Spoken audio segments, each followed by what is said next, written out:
Ladies and gentlemen, distinguished guests, very good morning. It's indeed a great pleasure for me to participate in this conference today and address such a distinguished audience. Indeed, we are living in exciting times. The world is experiencing innovation and technological disruptions at an astonishing pace.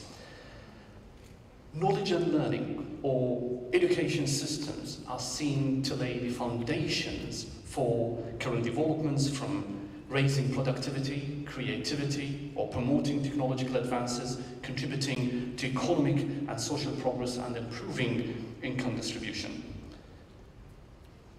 There's a strong correlation between education and development, be it at an individual, organization, or regional or nationwide.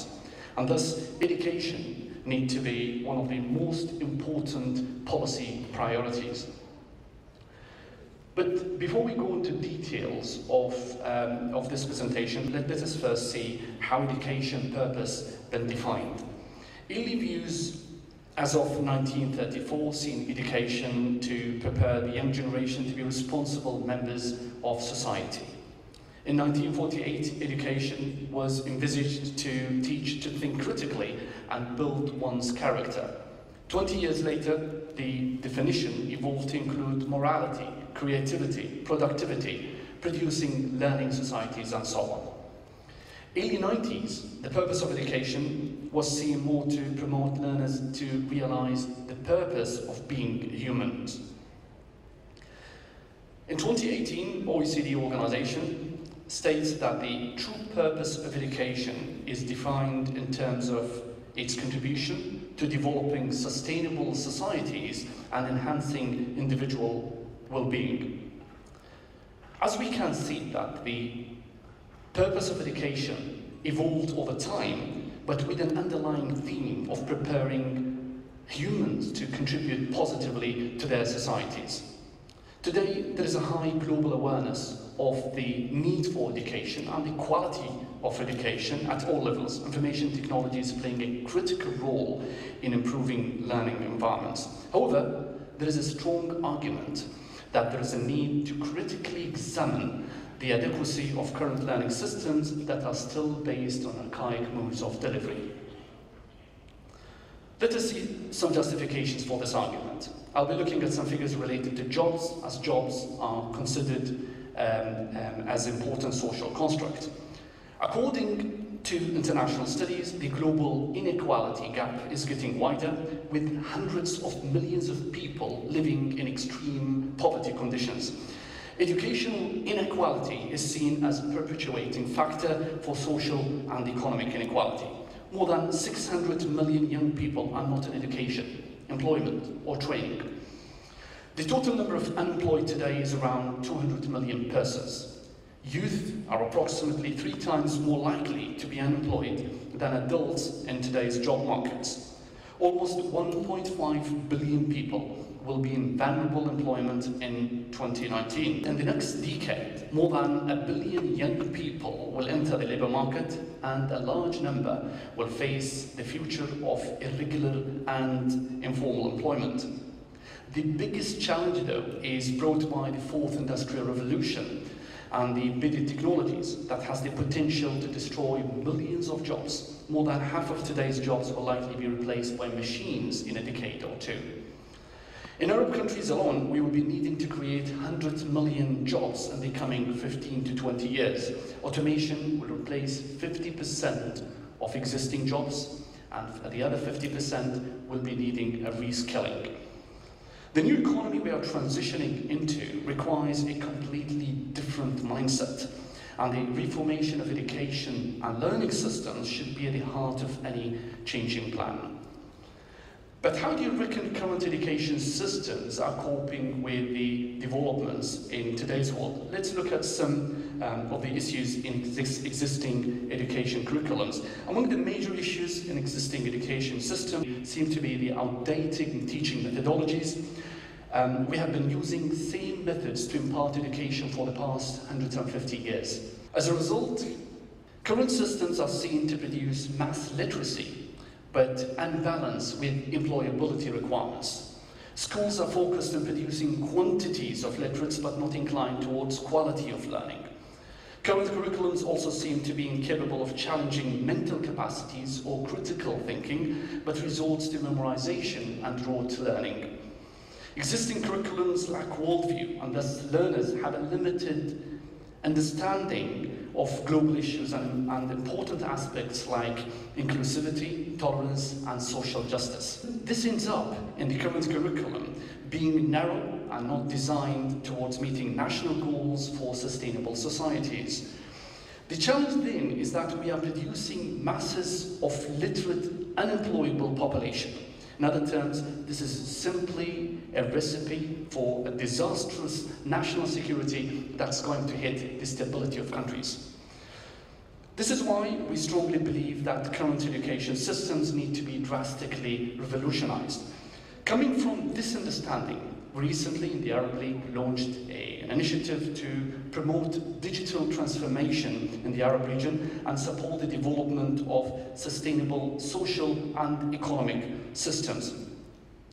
Key stakeholders participating with us in this work are Harvard University, Cairo University, United Nations, World Bank, along with other international institutions, as well as leading research centers and top practitioners from public and private sectors. In simple terms, the initiative is envisaged to contribute towards economic growth, job creation, promotion of innovation and competition, and supporting social welfare. Primarily, it will support the development of critical sectors, among which is education. We estimate that the contribution of the overall programs and projects in this initiative to add around $3 trillion to Arab's GDP over a period of 10 years.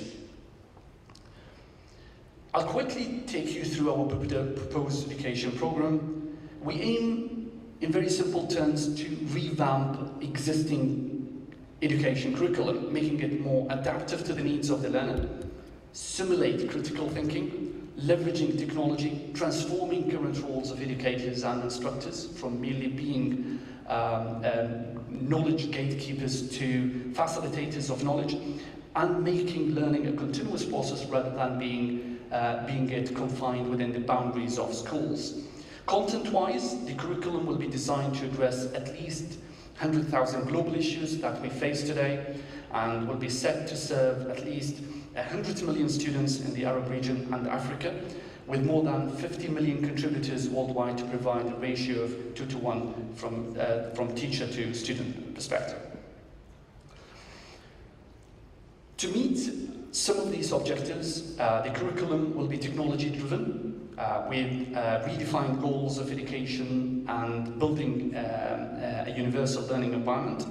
We envisage a key role for digital technologies, machine learning, artificial intelligence, neural networks, blockchain, other technologies will provide the desired transformation of the future of the learning.